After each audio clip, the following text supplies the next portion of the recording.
নিচে করতে পারেন।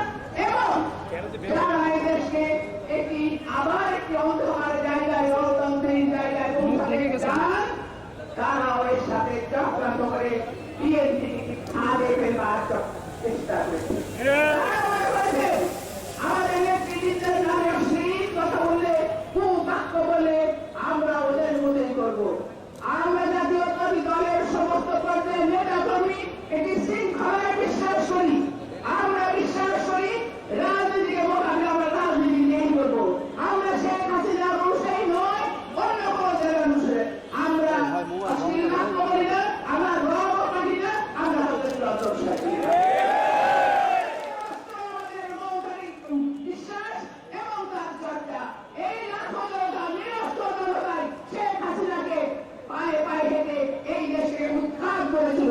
আগামীতে সমস্ত চক্রান্তের জাল ছিন্ন হয়ে আমরা একটি নিরপেক্ষ তত্ত্বাবধায়ক সরকারের মাধ্যমে একটি স্বচ্ছ নির্বাচনের মধ্যে গণতান্ত্রিক সরকার প্রতিষ্ঠা করবে ইনশাআল্লাহ।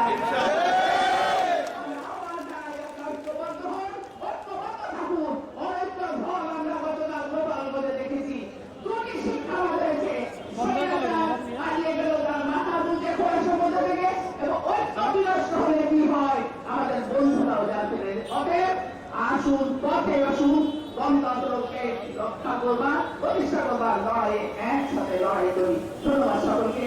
আল্লাহ হাফেজ।